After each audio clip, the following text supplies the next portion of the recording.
Okay, so for a while now, leaks have been emerging concerning AMD's next generation APUs.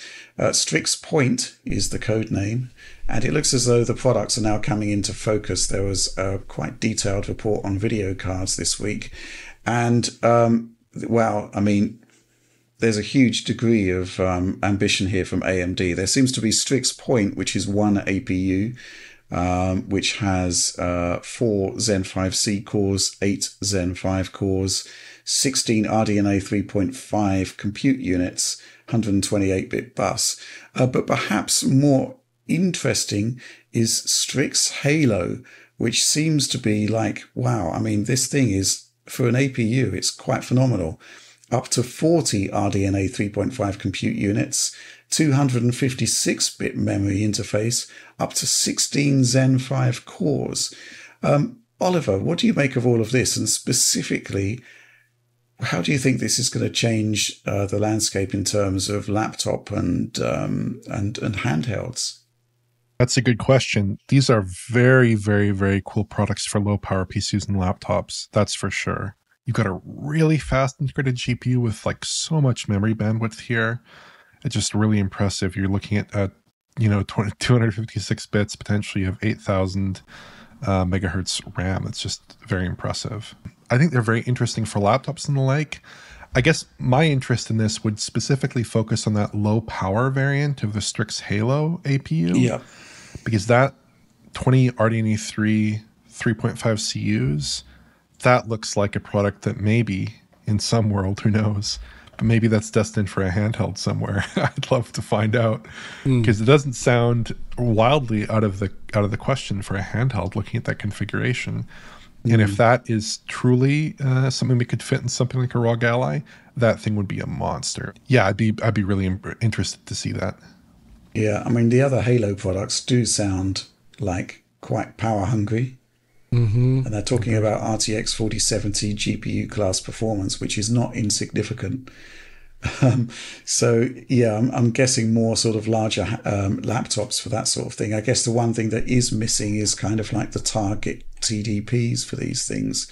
I think the one thing which has been the takeaway for me on the existing APUs that are out there that are in the ROG Ally, etc., is that you kind of have to give them a decent amount of juice in order to extract their potential.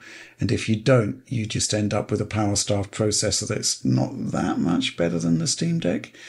But this Strix Halo LP variant certainly looks interesting, although it does still have, according to this leak, the 128-bit interface, not the 256-bit. Because it seems to be like power limits and also memory bandwidth that are the major constraining factors on these chips. But it certainly sounds interesting, and I think Lisa Su is addressing Strix more specifically in terms of an AI PC product. I'm still not entirely sure what AI is going to be doing in the PC space. But, there's been talk also of Windows 12 acquiring a certain level of AI performance. There must be a lot of stuff going on in the back end there beyond, what we've already seen from AI, the chat GTP models and image processing, video processing, etc., etc. Maybe it's a whole new wave of interesting productivity stuff happening in there. We're sort of more interested in the gaming side of things, but yeah, there's certainly a huge amount of potential here. And I guess the concept that you've got 40 RDNA 3.5 CUs and a 16-core Zen 5 setup in a single monolithic chip that is designed for a mobile platform of some description. It's wildly ambitious. I can't wait to see how that actually turns out in a real life shipping product.